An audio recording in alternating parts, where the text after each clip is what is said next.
अस्सलाम वालेकुम। मुझे कंफर्म कर दें यार, आवाज़ ठीक है?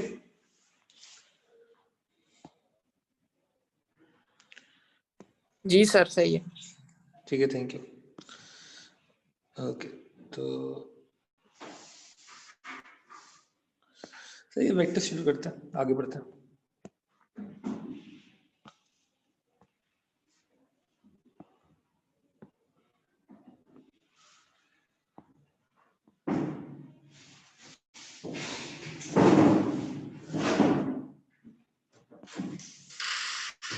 ओके, सो वेक्टर्स करना हमने स्टार्ट।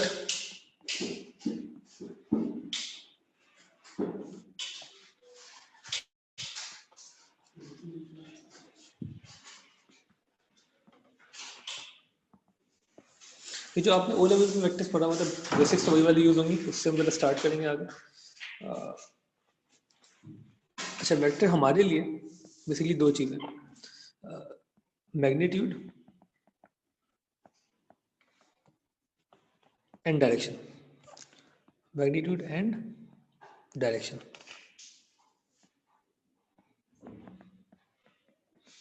एक वेक्टर में दो चीज़ें बताता है। मैग्नीट्यूड से मुराद लेंथ है, basically the length and direction. ठीक है, तो फॉर एग्जांपल अगर मैं आपको बोलूं कि मूव 4 स्टेप्स, तो आपका सवाल ये होना चाहिए कि वेयर, इन विच डायरेक्शन। तो आपको अगर मैं डायरेक्शन भी बता दूं with the length you are suppose to move, तो I am telling you the vector quantity. सही है। अब हमारे पास वेक्टर लिखने के तरीके क्या क्या है? तो फॉर एग्जांपल, अच्छा आपने ओ में जो देखे थे वो नॉर्मली 2 डायमेंशनल थे, एक्स एंड वाई एक्सिस था आपका। अब जो है वो 3 डायमेंशन में आप देखेंगे, X Y and Z axis में।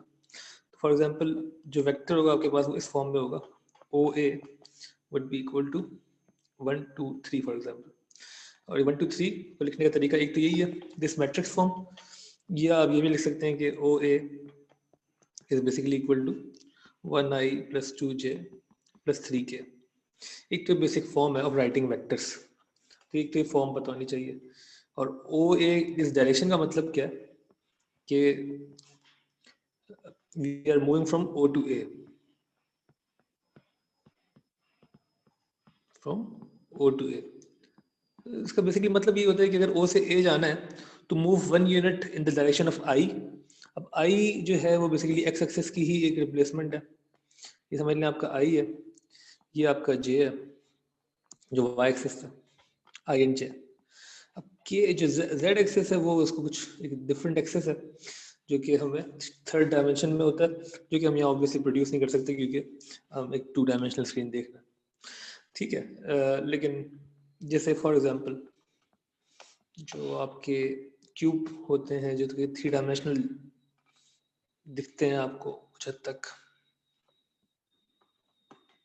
ये चीज़, इसमें हम बोल सकते हैं कि फॉर एग्जांपल दिस इज ओ, तो वो आपको डायरेक्शन बता देंगे, या this direction means I. 3 dimension है, डायरेक्शन डायमेंशन है यहाँ पे। This dimension is J, the horizontal is I, the vertical is J, and for example this the depth of the cuboid या क्यूब इज के। ठीक है, और अगर मैं यहाँ पे आपको, अच्छा अज्यूम करें कि क्यूब नहीं है, इसकी ना लेंथ डिफरेंट है, तो फॉर एग्जांपल इसकी ना लेंथ कर लेते हैं, इसको मार्क कर लेते हैं पूरा कि this is O, this is A B C D. ठीक है, is E F and G. ठीक है, जी ये पॉइंट है और यहाँ पे बी है। ठीक है, ये सारे पॉइंट्स हैं। ओके, और आपको ना लेंथ गिवन है, तो ये समझ लिया प्रिज्म है, क्यूबॉइड नहीं है, मतलब इसकी जो डायमेंशन है वो सारी इक्वल नहीं है, जो सारी लेंथ है। तो फॉर एग्जांपल ओ से ए का जो डिस्टेंस है वो आपको पता है, दैट इज 5 यूनिट्स या 5 सेंटीमीटर भी कह सकते हैं, 5 यूनिट्स ही कर लें। ठीक है, this is 5 units O A, and A से बी जो है for example this is 3 units. Okay, and A से डी जो है, यस बी से सी जो लेंथ है दैट इज 4 यूनिट्स। यूनिट्स कुछ भी हो सकते हैं, सेंटीमीटर मीटर वगैरह वगैरह। तो ये हमें कुछ हद तक 3 डायमेंशनल फिगर लग रही है, उसे समझना थोड़ा आसान हो जाता है। तो अगर मैं आपसे बोलूँ कि this is a question diagrammatic question. अच्छा मैं आपको जरा इसे बात बताऊं, इससे पहले क्या होता था, वेक्टर्स एक स्पेशल टॉपिक इस सेंस में है। इस साल से 2020 से फर्क, लेकिन 2020 हुआ नहीं, पिछले साल से पहले तो वेक्टर के दो पार्ट थे, vector was in as and vector was in A2. ठीक है, एएस जो भी हम पढ़ रहे हैं ना, वो अभी जो हम बेसिक्स पढ़ रहे हैं with diagrams, this was part of as जो अभी हम शुरू कर रहे हैं। अगर आपने पास्ट पेपर आप देखेंगे तो उसको हमने डिवीजन ऐसी तरीके से किया, वेक्टर 1 वेक्टर 2। वेक्टर 1 ये वो है जो कि एएस के पास है प्रेजेंट, जो कि एएस में आते थे क्वेश्चंस पहले, अब नहीं आते क्योंकि अब उन्होंने वेक्टर एएस से मूव कर दिया। उस वक्त ए2 में चीजें होती थी, बेसिकली ए2 जो सिलेबस आप सिंपली डिवाइड कर सकते थे between two things, line, vector equation of a line जो कि एएस में नहीं थी, एंड प्लेन जो कि एएस में नहीं था। प्लेन के क्वेश्चन थोड़े मुश्किल होते थे, प्लेन बहुत एक चीज थी। ये पुराना सिलेबस था वेक्टर्स का, इस तरह से डिवाइडेड था। अच्छा अब उन्होंने क्या किया, एएस से बिल्कुल खत्म कर दिया, एएस एग्जिस्ट ही नहीं करता, इन सबको ले गए ए2 में। ठीक है, और प्लेन को बिल्कुल ही खत्म कर दिया। Now you have three things to cover, the basics, the diagram and the line, और ये सब ए2 में है। प्लेन उन्होंने सिलेबस ही निकाल दिया। ठीक है, अच्छा आवाज आ रही है यहाँ तक, समझ में आ रही है, क्लियर है यहाँ तक? तो ओके लिख के भेजें, आगे बढ़ते हैं। ओके दे दें यार, ये आपकी प्रेजेंट की मार्क हो जाएगी एटलीस्ट, मुझे पता तो कि आप लोग सुन रहे हैं।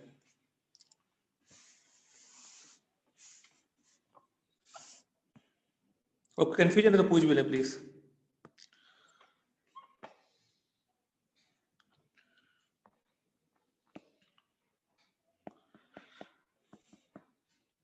ठीक है, थैंक यू। ठीक है, good enough. Okay, going back, हमें सही है। तो अब जरा इस डायग्राम को देखते हैं और इसी से ना, तो ये तो खैर सिलेबस का थर्ड डिवीजन, उसको हटा दें, यहाँ से देखते हैं। तो अगर मैं आपको बोलूँ एक क्वेश्चन है, फाइंड द वेक्टर, ठीक है, part 1 is for example OD, OD vector find करें भाई। ठीक है, अब इसी में हम इस डायग्राम को सॉल्व करते करते कुछ रूल्स डिस्कस करेंगे, और वो रूल्स आपके बेसिक्स में ऐड हो जाएंगे, तो वो आपको बेसिक्स आनी चाहिए। अच्छा ये वही रूल्स हैं जो आपने किए हुए हो लेवल्स में, एडमेस पढ़ने की जरूरत नहीं थी इसके लिए, आपने मैथ्स में भी किए हुए हैं, लेकिन खैर नहीं भी आपको याद तो कोई बात नहीं। ओ से डी जाना है भाई, तो अब ओ से डी हम ओढ़ के तो नहीं जा सकते, क्यों? क्योंकि हम सिर्फ 3 डायमेंशन में मूव कर सकते हैं, हॉरिजॉन्टली, वर्टिकली एंड डायगोनली। तो हम जो है वो ओ से अगर हमें डी जाना है तो हमारा सफर जो है वो कुछ भी हो सकता है, कि हम शुरू करें ओ से, हम जाएं पहले ए, फिर हम ए से जाएं डी डायरेक्ट। एक ऑप्शन ये है, we start from O, we go to A and then we reach D. ठीक है, और भी ऑप्शन है बहुत सारे, कि हम पहले ओ से एफ जाएं, एफ से ई जाएं, ई से सी जाएं, सी से फिर डी आए, तो ये भी एक पॉसिबिलिटी है। लेकिन हम पागल थोड़ी है, हम ऑब्वियसली वही करेंगे जो थोड़ा आसान तरीका। आप किसी भी एक चैनल के थ्रू पहुंच जाएं ओ से डी तक, वो काफी है आपके लिए, तो you can go from anywhere, आप लेकिन बस डी तक पहुंच जाए, ओ से शुरू करें डी तक पहुंच जाए। अच्छा इसका मतलब क्या है, ये इसके लिए आपको, जैसे जो नोट्स है ना, मतलब वो मैं ग्रीन में लिख रहा हूँ, तो ताकि फिर हम वापस आंसर पे आ जाएंगे। तो हमें समझना होगा एडिशन ऑफ वेक्टर्स, ये समझना आपका नोट्स का पॉइंट है। What do you mean by addition of vectors? Addition of vectors basically ये है, इसको वो मशहूर है हेड टू टेल रूल के नाम से, शायद आपको याद हो। तो वो A B plus B C, ये क्या बन जाता है A B plus B C? A B plus B C क्या AC होता है यार? हाँ ए सी, क्या AC बात है, बेहतरीन, बिल्कुल ठीक है ए सी। और इसकी लॉजिक भी यही है ना, कि for example if you are going from A to B, then you are going from B to C, तो actually what you are doing is you are going from A to C, ही जा रहे हैं ना आप, ए से B गए फिर बी से सी गए, तो आपने एक्चुअल में क्या डिस्टेंस जो आपकी डिस्प्लेसमेंट है फिजिक्स वालों के लिए, वो क्या है? वो ए से सी है ना, सिर्फ ए से उठ के सी चले गए। तो ये तो ए से बी फिर बी से सी वुड मीन आप सिर्फ ए से सी गए। ठीक है, हेड टू टेल रूल इसको इसलिए कहते थे क्योंकि आप हेड और टेल को मैच करते थे, कि यहाँ की जो हेड है और यहाँ की जो टेल है वो अगर सेम है तो आप ऐड कर सकते हैं। सो फार सो दैट कि अगर लिखा है कि A B plus B C plus C D plus D, ये क्या हो जाएगा?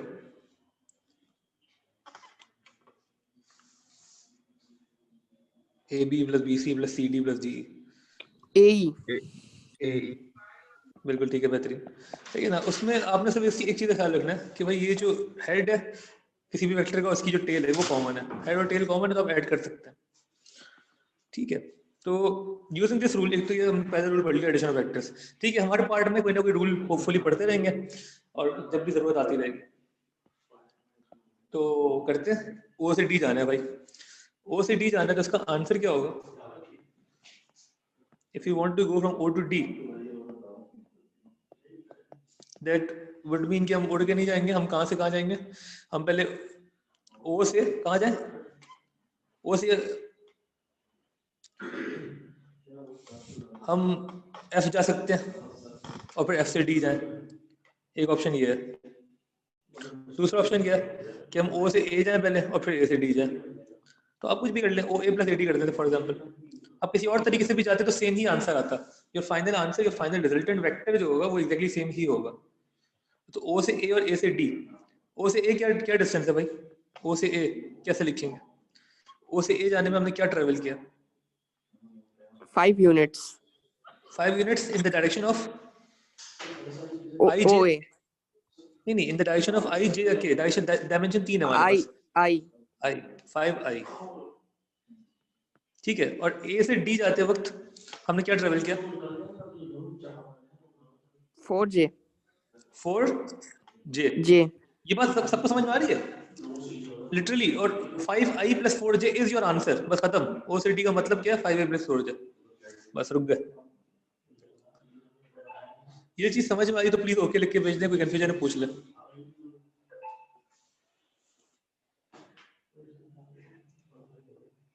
सही है ना? तो O से अगर D जाना है हमने तो आप पहले O से A जाएंगे फिर A से D जाएंगे। अब O से A सिंपली आप you are moving 5 units in the direction of I, तो 5i। A से D is simply 4 units in the direction of J, तो 4J। ठीक है, और दिस इज योर आंसर। बस यहाँ पे रुक गया। यहाँ तक कोई मसला है तो प्लीज पूछ ले, कोई भी कंफ्यूजन है पूछ ले ताकि उसको हम क्लियर कर लें और आगे बढ़े। क्लियर तो ओके लिख के भेज दें। अच्छा, you can do one more thing, क्योंकि हमने कहा ना वेक्टर को लिखने के दो तरीके हैं, हमने शुरू में बोला था कि या तो आप आई जे के की फॉर्म में लिखेंगे या इस मैट्रिक्स फॉर्म में लिखेंगे। तो फॉर एग्जांपल मैं एक एग्जांपल और दे दूं, अगर था ए बी जाने के लिए 2 3 1 था, इसका मतलब था A B was equal to 2i plus 3j plus 1k, या सिर्फ k लिख दें वो भी ठीक है। ठीक है, अच्छा यहाँ पे क्योंकि हम 5i है तो 5i का मतलब ये होगा कि वेक्टर में 5 है, x में 0 0 5 0 0, और यहाँ पे क्योंकि j जो है y है तो j में आप 4 यूनिट्स मूव करें, x और z में आप 0 0 मूव करें, तो OD का जो डायरेक्शन है that would be equal to 5 4 0, और वो बेसिकली वही है 5i प्लस 4j, और 0 किया तो लिखने की जरूरत नहीं है, 5i प्लस 4j। अच्छा, नॉर्मली आप मैट्रिक्स मेथड में ज्यादा कंफ्यूज हो जाते हैं कभी कभार, मैंने देखा है कॉमन टेंडेंसी है आपकी मिस्टेक करने की मैट्रिक्स मेथड में। तो ये आई और जे वाला बेहतर है, या जो आपको बेहतर लगे, जो आपको बेहतर लगे, स्टूडेंट्स पर डिपेंड करता है। आई और जे में कर देंगे ज्यादा बेहतर है मेरे ख्याल से। इसमें आप सोचते रह जाते हैं जीरो किसको करें किसको ना करें, कभी कभार मैट्रिक्स मेथड भी ज्यादा इंपॉर्टेंट हो जाता है। ये यहाँ तक क्लियर ओके लिख के भेज दें, कोई कंफ्यूजन पूछ ले। Do we know how to move from O to D, और इसका आंसर 5i प्लस 4j कैसे आया? अगर ये समझ में आ गया तो प्लीज ओके लिख के भेज दें, नहीं समझ में आया तो पूछ ले, क्योंकि फिर हम आगे बढ़ेंगे दूसरे पार्ट पे और फिर और कंफ्यूजन होगी। सिर्फ बेसिक्स कर रहे हैं। ओ से D is 5i plus 4j। आप इस मैट्रिक्स मेथड से भी कर सकते थे, आई और जे से भी कर सकते थे।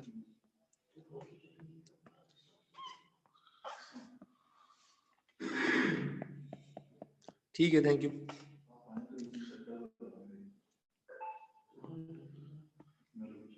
अच्छा, अब आपने खुद बताना है, अगर आपको ओ से डी समझ में आ गया तो दूसरा पार्ट ये है कि what if we had to move from O to G. Simple G, O to G का आंसर बता दें बस, क्या होगा बोले? K. सिर्फ के नहीं होगा ना यार, बस 3K. 1K 1K नहीं ना यार, 3K सॉरी 3K 3K होगा ना। ओ से जी कितना? 3K 3K only. और अगर मैं उसमें लिखूं मैट्रिक्स में तो क्या लिखूंगा? 0 0 3. 0 0 3, बिल्कुल ठीक है। क्योंकि कंफ्यूजन है इसमें। सिर्फ 3 आप ओ से जी में आपको सिर्फ के मूव करना पड़ा ना। अगर आप बोलते ना मैं ओ से ए जाऊंगा, फिर मैं ए से बी जाऊंगा, फिर मैं बी से जी जाऊंगा, तब भी आंसर आता। कैसे आता बताता हूँ आपको मैं। आपका मतलब जो भी पाथवे है ना वो doesn't matter, it doesn't matter, आप पहुंचेंगे वहीं पे। आपका एक्चुअल डिस्टेंस जो ट्रेवल होगा वो उतना ही होगा। ठीक है। अच्छा, ओ से ए जाना, ए से बी और बी से जी जाके वापस यही आंसर कैसे आएगा, उसके लिए जो दूसरा रूल आपने लिखना है वो लिख ले। उसको फिर से ग्रीन में लिख रहा हूँ। ये तो हो गया एडिशन ऑफ वेक्टर्स ना, पहले तो हो गया, वो हमें समझ में आ गया, हमारा O levels had to deal with. अगर हमें फॉर एग्जांपल ये करना हो कि नेगेटिव वेक्टर मिल जाए कोई, तो इसका मतलब क्या होता है? By negative vector we mean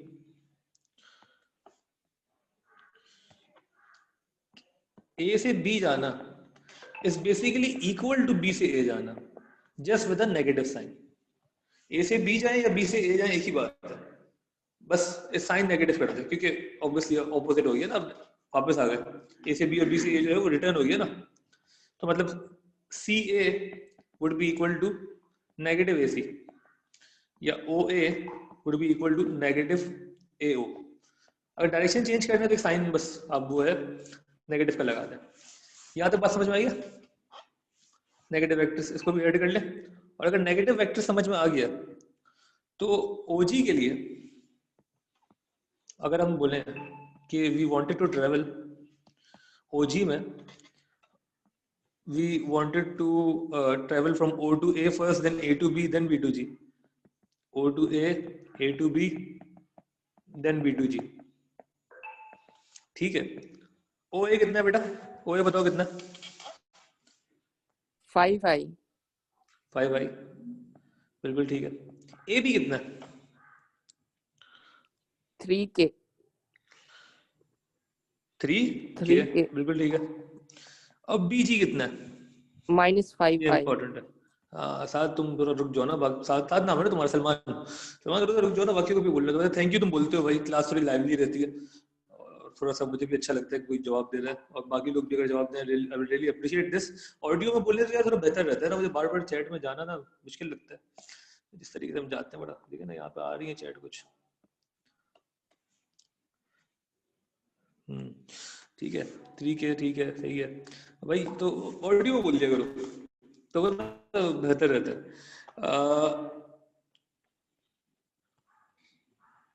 अच्छा, हम कहाँ पे थे? हम ओजी बना रहे थे। ओजी को हमने बोला एक और तरीका था ओ से जी जाने का, हम डायरेक्ट नहीं जाते, हम पूरा घूम फिर के जाते हैं ताकि हम बड़ा आराम से पूरा रास्ता देखते हुए ओ से ए गए, ए से बी गए, फिर बी से जी गए। ओ से ए वॉज 5i, ए से बी वॉज 3k, बी से जी कितना होगा जल्दी से? बी से जी -5i -5i, बेहतरीन। क्यों? क्योंकि जो डायमेंशन दिया हुआ है ना डायग्राम में, आपको जो क्वेश्चन में डायग्राम्स गिवन होगी उन्हें डायमेंशन दिया हुआ होगा। दिस मींस आई, तो अगर यू जा रहे हैं तो भाई negative I. Similarly this means J, अगर नीचे आ रहे हैं तो मतलब नेगेटिव जे। दिस इज के, और अगर वापस आ रहे हैं तो नेगेटिव के। भूलना नहीं है इस चीज को, बहुत बेसिक सी चीज है, लेकिन भूलना नहीं है, डायग्राम की ड्रिल लग जाएगी वरना। इसको हम सही से करेंगे। -5i, बी जी जो है वो हो जाएगा -5i। तो आंसर क्या आएगा eventually? What is the final answer? 3k 3k 3k, वो वही आएगा ना जो हमारा डायरेक्ट भी आ रहा था 3k। ठीक है, तो मैं सिर्फ ये समझाना चाह रहा था कि आपका कोई भी लिटरली पाथवे हो, डजेंट मैटर, आपका फाइनल आंसर सेम रहेगा। ठीक है, तो मतलब अगर आप ट्राई करें ओ से डी जाने को भी, आप बोलेंगे भाई नहीं मैं ओ से डी डायरेक्ट नहीं जाऊंगा, मैं पहले ओ से जो है वो ए जाऊंगा, फिर इसको मैं ज़रा ओ से आप बोले कि मैं ए जाऊंगा पहले, फिर मैं ए से जो है वो बी जाऊंगा, फिर बी से सी जाऊंगा, फिर सी से डी जाऊंगा। ये करके देख लेगा, आंसर वही आएगा जो आपका ओडी का डायरेक्ट आया, जो कि ये है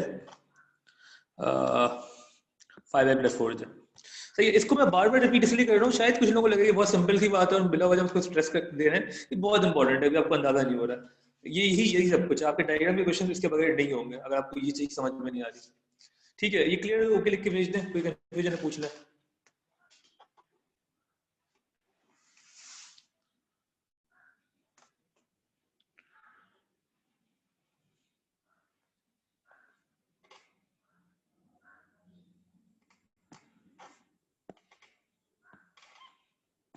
ठीक है, बेस्ट है, सही है। तो एक तो हमें ओ से डी समझ में आ गया और हमें ओ से जी समझ में आ गया। अब अगर मैं इसी क्वेश्चन में बोलूँ भाई पार्ट 3, अच्छा मैं यार ये जो वेक्टर का सिलेबस हमने लिखा था इसको मैं हटा रहा हूँ कि हमारे किसी काम का नहीं है अभी। मैंने डायग्राम दोबारा बनाने की मूड में नहीं, इसलिए मैं यहीं पे गंदा किया जा रहा हूँ। तो जी पार्ट 3 अगर हम यहाँ पे ऐड कर दें कि what if we wanted to travel from A to E, ये हम कैसे करते भाई?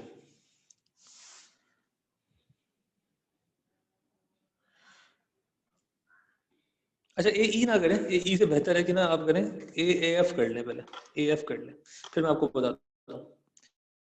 जी ए एफ बता दे कोई कैसे होगा। You want to travel from A to F, AO plus OF.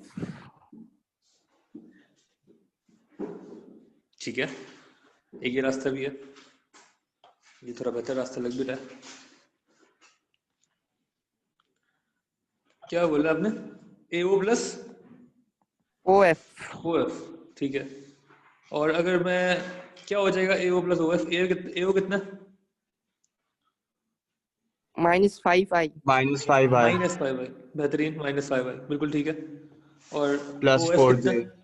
+4J +4j, बिल्कुल ठीक है, +4J +4j। और इसको अगर मैं वेक्टर में लिखूँ तो क्या बन जाएगा? -540. 40, बिल्कुल ठीक है। के 0 है तो वो 0 हो गया, ये दोनों आ गए, बेहतरीन। ठीक है, इसी के लिए ना एक हम नया रूल सीख लेते हैं, हमारे पार्ट में कोई ना कोई सीख रहे हैं तो वो अगर आपको याद होगा होपफुली, पोजीशन वेक्टर्स। और पोजीशन वेक्टर्स के साथ हम एक और चीज सीखेंगे। पोजीशन वेक्टर का बेसिकली मतलब क्या होता है? कोई किसी को याद है? What do we exactly mean by position vector?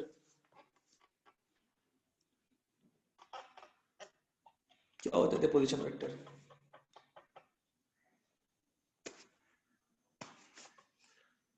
क्या होते थे भाई position vector?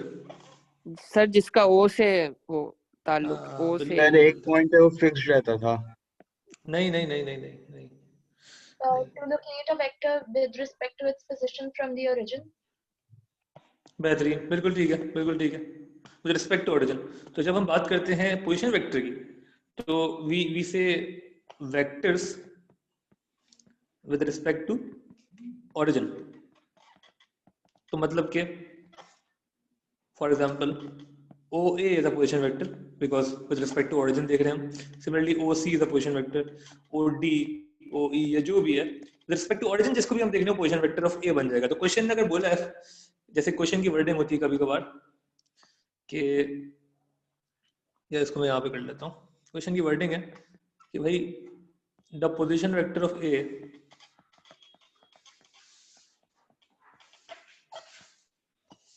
Is 2i - 4j। तो आपको ये पता हो इस वर्डिंग से कि भाई इसका मतलब क्या है कि एक्चुअल में जो ओ ए है that is equal to 2i - 4j। तो ये पोजीशन वेक्टर ऑफ ए उसने बोला तो आपके ध्यान में ओ ए आ जाए, ठीक है क्वेश्चन, क्योंकि वो नॉर्मली ओ ए का वर्ड कम यूज करता है, वो पोजीशन वेक्टर ही ज्यादा यूज करता है, तो आपको ये पता होना चाहिए, सही है। दूसरी चीज क्या, पोजीशन वेक्टर पता क्यों होना चाहिए? Because it is used in subtraction of vectors. Addition तो हमने देख ली,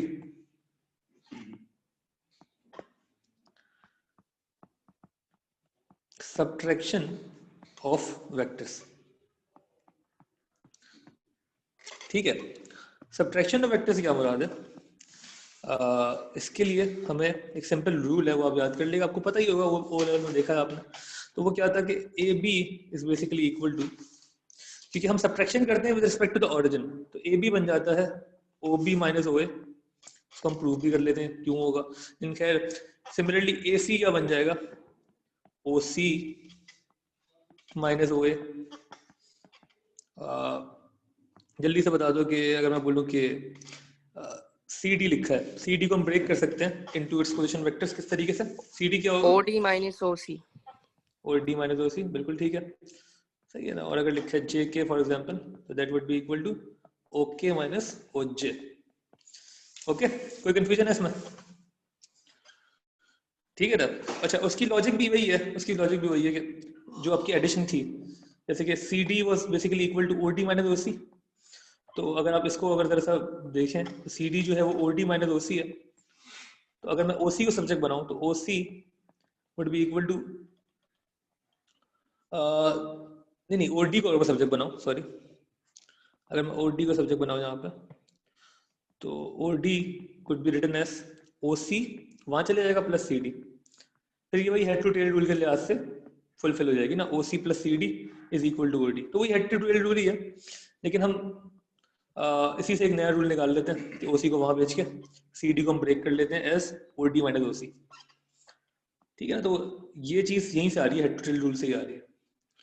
ठीक है, और उसको हम डायग्रामेटिकली प्रूव कर सकते हैं, लेकिन जरूरत नहीं है। ठीक है, अब सब्ट्रैक्शन ऑफ वेक्टर हमें पता है। तो अगर क्वेश्चन डायरेक्ट पूछ रहा है आपसे ए एफ आपने निकाल लिया, सही है, लेकिन आप ए एफ को लिख सकते थे, मैं यहाँ पे कर रहा हूँ साइड में, ए एफ को आप लिख सकते थे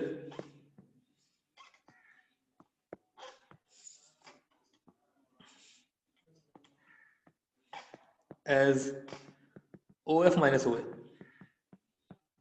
ठीक है ना, क्योंकि वो पोजिशन वेक्टर के थ्रू, तो ओ एफ जो था वो 4i था, ओ एफ 4i था यहाँ पे, नहीं ओ एफ 4j था, sorry, O F was 4j और ओ ए जो था वो 4i था, 5i था। तो ओ एफ वॉज 4j और ओ ए जो था वो 5i था। तो 4j माइनस 5i या वही माइनस 5i प्लस 4j, वही आंसर आ रहा है आपका using the subtraction of vectors, जो कि आपने डायग्रामेटिकली भी निकाला है, बिल्कुल वही आ रहा है। ठीक है, और आना भी चाहिए, क्योंकि ये ओ एफ माइनस ओ ए किया आपने, ये ओ एफ प्लस ए ओ किया हुआ है, ए ओ जो है वो माइनस ओ ए के बराबर होता है, ये हम देख चुके हैं, है ना। यहाँ पे प्लस हो रहा है ए ओ, हम माइनस हो रहा है ओ ए, तो हमने कहा है कि ए ओ और नेगेटिव ओ ए वैसे ही सेम है, ये दोनों चीजें आपको वैसे ही सेम दिख रही हैं। और using this position vector rule और सब्ट्रैक्शन ऑफ वेक्टर रूल भी हम फाइंड कर सकते हैं। ये नॉर्मली तब हैंडी आएगा जब स्टार्टिंग पॉइंट ओ नहीं होगा, अब डायरेक्ट कर सकते हैं using the subtraction of vector rule. Clear है यहाँ तक? तो ओके लिख के भेज दें, कोई कंफ्यूजन है पूछ लें। बहुत कुछ हो गया, होपफुली कॉपी कर रहे हैं आप लोग साथ साथ, टाइम मिल रहा है तो इतना। 3 पार्ट कर लिए हमने अभी तक। We started with O D, then we moved on to O G, और फिर हमने बात की है एएफ की, और इन 3 पार्ट में हमने ये सारी डिस्कशन की है वेक्टर्स की। अभी तक हम सिर्फ पोजिशनिंग देख रहे हैं वेक्टर्स की, वेक्टर्स होते क्या है, जाते कैसे यहाँ से वहां तक, और यही इंपॉर्टेंट है। डायग्राम भी फंसते हैं लोग नॉर्मली, बाकी तो रूल्स हैं।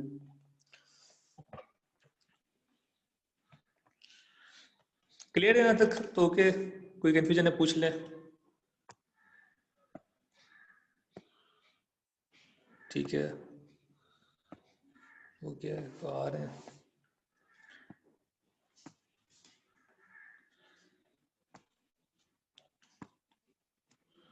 अच्छा, अगर समझ में आ रहा है यहाँ तक, तो अब मुझे डायरेक्ट आंसर बताना है आपने। एएफ तो हमने कर लिया ना, तो अगर फॉर एग्जांपल मैं यहाँ पे बोलूँ भाई कि पार्ट 4 है, पार्ट 4 हम कर लेते हैं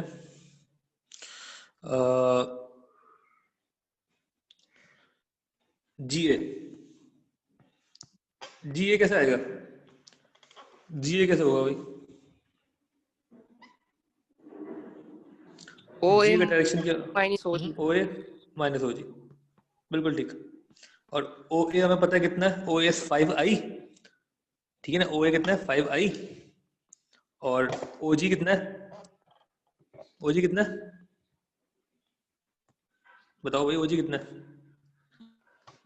3k plus 3k। 3k plus 3k, तो 5i माइनस 3k, ओ ए माइनस ओ जी, ये आपका आंसर है जीए का।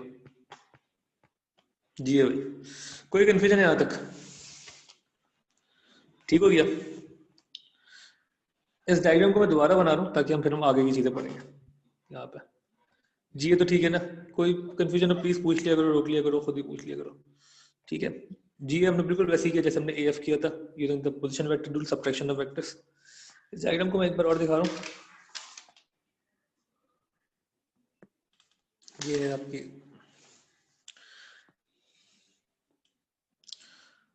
अच्छा 3D जो फिगर था मैं उसमें ये वाहिद फिगर है जो मैं थोड़ी बहुत ढंग की बना लेता हूँ, बाकी तो पूछे नहीं आप बेहतर है।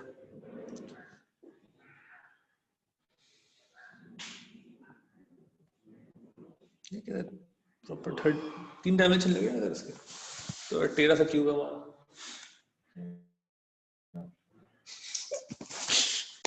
इतना फिट है इसको मैं जरा सा अगर सीधा कर दूं, नहीं भाई छोड़ो इसको ऐसे ही रहने दो। अच्छा फिर एक काम करते हैं कि हाँ आई जे के हमेशा मार्क्ड होंगे आपके पास, डायरेक्शन बता देंगे वो आपको, this is I, this is J for example, this is के। इसकी फिर वो डायमेंशन भी दे देंगे तो लेंथ भी दे देंगे। ये फॉर एग्जांपल आई जो है वो 3 यूनिट्स है, ये लेंथ ओ से लेके ए कर लें इसको, ए से बी जो है वो सर फॉर के एग्जांपल 5 यूनिट्स नेगेटिव है। कैसे हो सकता है? के नेगेटिव मतलब जब आप यूं आ रहे होंगे बी के, बी ए की कितना होगा, बी ए बताओ, बी ए का वेक्टर बताओ कितना होगा, सिर्फ इतनी सी डायग्राम देख के बी ए -5 कितना के। होगा, माइनस OA 5 बिल्कुल ठीक है।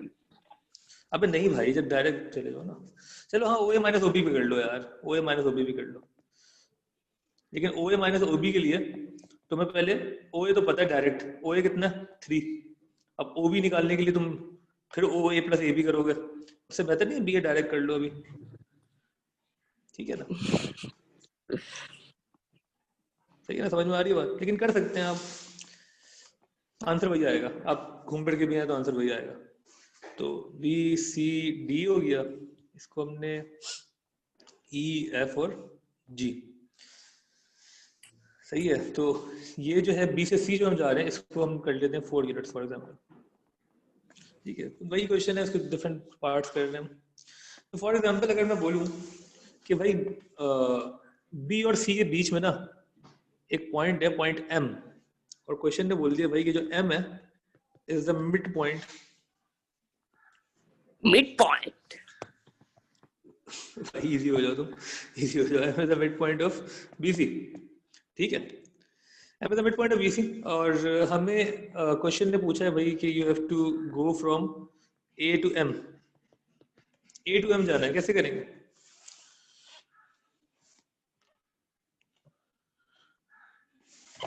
ठीक है, अच्छा ये डायरेक्शन मैंने यहाँ गलत बना दिया क्योंकि ये समझाने के लिए कुछ जो पूछ रहे थे, मतलब ये जो है ना ये इसको हटा दें आपका क्या,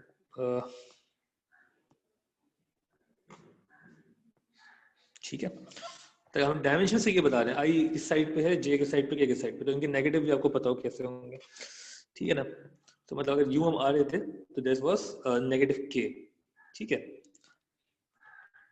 नीचे हम आ रहे होंगे तो नेगेटिव जे होगा, और अगर हम लेफ्ट पे जा रहे होंगे तो नेगेटिव आई होगा, ठीक है। खैर उन्होंने बोल दिया M is the mid point of BC, and question है ए एम फाइंड करना है।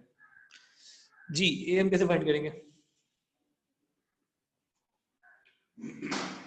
A M would be equal to A से बी, ए से बी चले जाएं पहले, फिर बी से एम चले जाएं, ये आप कर सकते हैं सुकून से, ठीक है। अच्छा पहले ए बी तो आपको पता है कितना है, सिंपल है, ए बी कितना है यहाँ पे, व्हाट इज ए बी,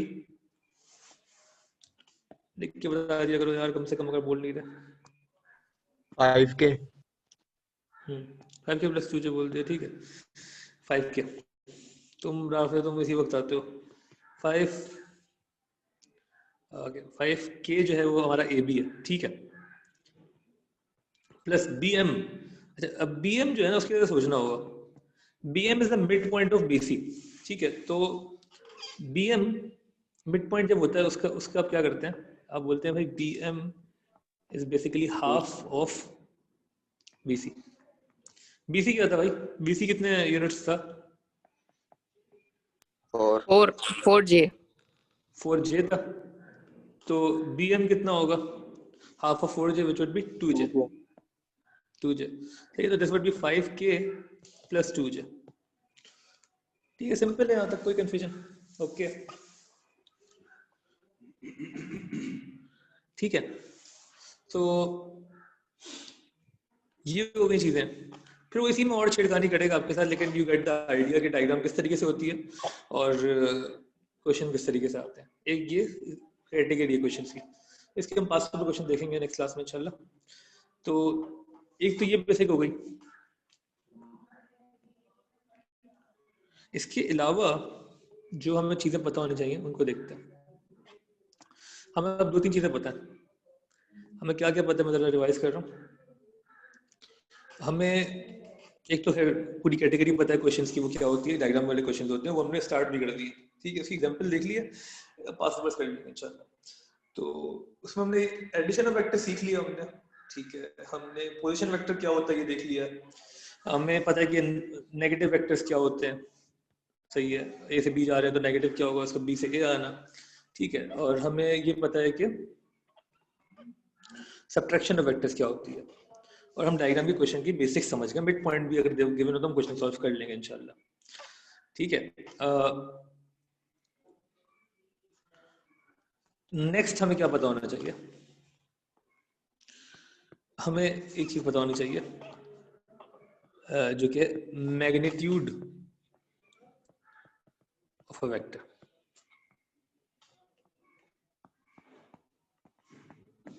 ठीक है, magnitude of vector, simply magnitude का मतलब क्या होता है, हमने क्लास के शुरू में डिस्कस किया था। जब हम वेक्टर की बात करते हैं तो मैग्नीट्यूड का मतलब क्या होता है?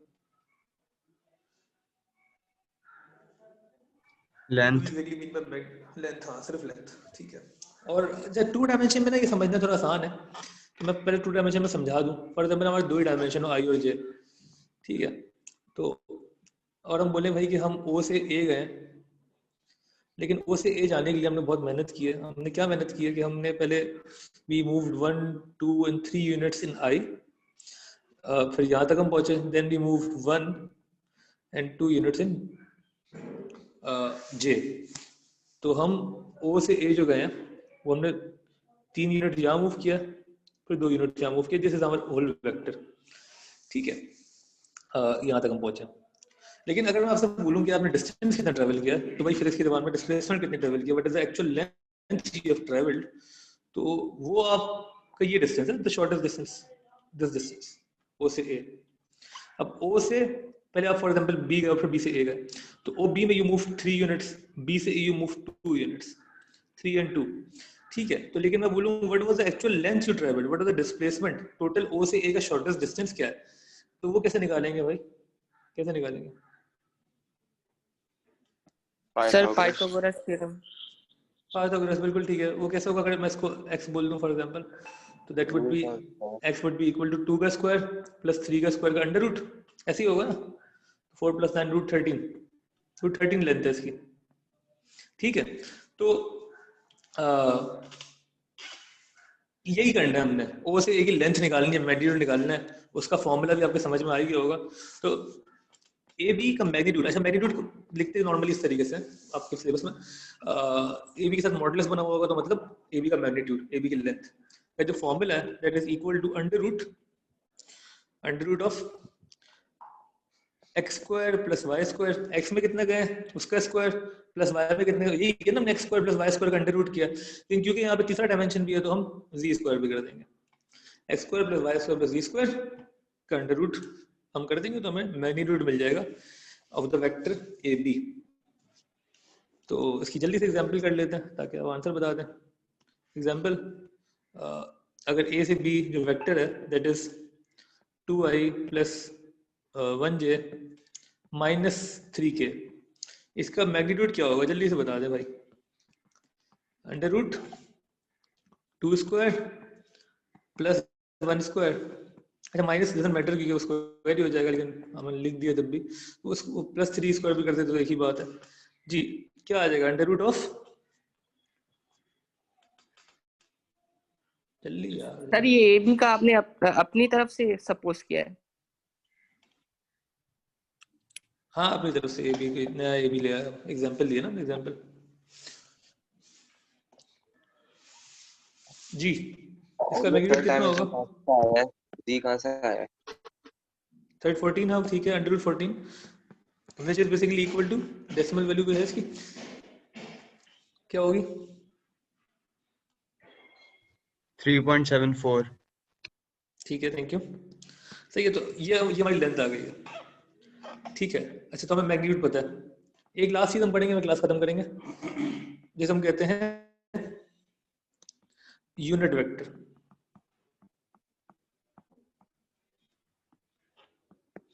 यूनिट वेक्टर का एक और नाम है, यूनिट वेक्टर को हम कहते हैं डायरेक्शन वेक्टर, डायरेक्शन वेक्टर भी कहते हैं। बेसिकली अगर इसको हम डायग्रामेटिकली शो करें तो अगर एक वेक्टर है, ये है ए से बी, ए से B, this is a vector for example, तो यूनिट वेक्टर क्या होगा, वो इस वेक्टर की डायरेक्शन में, जो डायरेक्शन है ना, इतना पार्ट, ये यूनिट वेक्टर है, सिर्फ जो डायरेक्शन शो कर रहा है, लेंथ कुछ भी नहीं है उसकी। उसकी लेंथ क्या है उसकी, तो अगर मैं वैसे आपको बता दूं, ये चीज समझ में कमी आती है, नहीं आनी चाहिए। The length of all unit vectors, और लेंथ की जगह वेक्टर मैग्नीट्यूड का वर्ड यूज कर तो शायद और बेहतर हो जाए। The length of all unit vector is equal to, कितनी होती है length of any unit vector? One. What is the length of unit vector? 1, बिल्कुल ठीक है 1। अगर एडवांस अगर आप लोगों ने पढ़ी, आपको याद होना चाहिए। The length of unit vector is 1, ठीक है। और यूनिट वेक्टर का फॉर्मूला जो था, A cap, this is equal to A the vector, small A से भी हम रिप्रेजेंट करते हैं वेक्टर्स को, ठीक है, डिवाइड बाय, या मैं इस ए को छोड़ें यार, अभी तक हमने देखा नहीं है तो हम वैसे ही कर लेते हैं। ओ बी का यूनिट वेक्टर, कैप का मतलब unit vector, is basically equal to O B the vector O B divided by the magnitude of O B.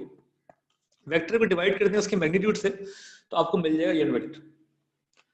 क्योंकि बेसिकली इसकी लॉजिक यही है कि वेक्टर होता क्या था, हमने पहली चीज ये पढ़ी कि वेक्टर क्या होता है। वेक्टर दो ही चीजें, डायरेक्शन और लेंथ, सॉरी हाँ, डायरेक्शन और लेंथ, डायरेक्शन है और लेंथ है। तो अगर मैं वेक्टर में से निकाल दूं, डिवाइड कर दूं उसकी लेंथ, तो बचेगा क्या? डायरेक्शन। डायरेक्शन क्या है? Unit vector. Unit vector is the direction vector. तो फॉर एग्जांपल अगर मैं आपको बोलूं कि ये जो ए बी आपने निकाला था, इसका यूनिट वेक्टर निकालना जल्दी से, तो ए बी का unit vector would be equal to A B का vector divide by the magnitude of A B. A B का वेक्टर था 2i plus 3j plus, sorry 2i plus 1j minus 3k। इसको आपने divide करना है magnitude से, जो कि √14 था। अच्छा, इसको जो आप आंसर देखिए ना मार्क्स की में, वो ये करते हैं 1/√14 साइड पे कर देंगे और यहाँ कर देंगे 2 1 minus 3, that would be equal to 2/√14 1/√14 और माइनस 3/√14।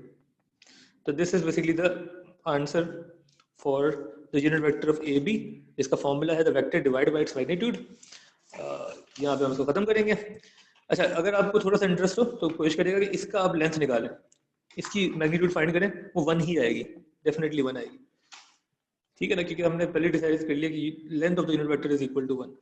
वेक्टर में जब आप उसकी लेंथ हटा देंगे तो बचेगा सिर्फ direction, which is O B या ए बी या जो भी है। ठीक हो गया? क्लियर है यहाँ तक? तो प्लीज ओके लिख के भेज दे, कोई कंफ्यूजन है पूछ लें। आज के लिए इतना ही है, अल्लाह हाफिज। पूछ लें कुछ है तो, कुछ ओके लिख के भेज देगा जाने से पहले, ओके लिख के भेज देगा जाने से पहले। अगर कुछ पूछना है तो मुझे बता देगा।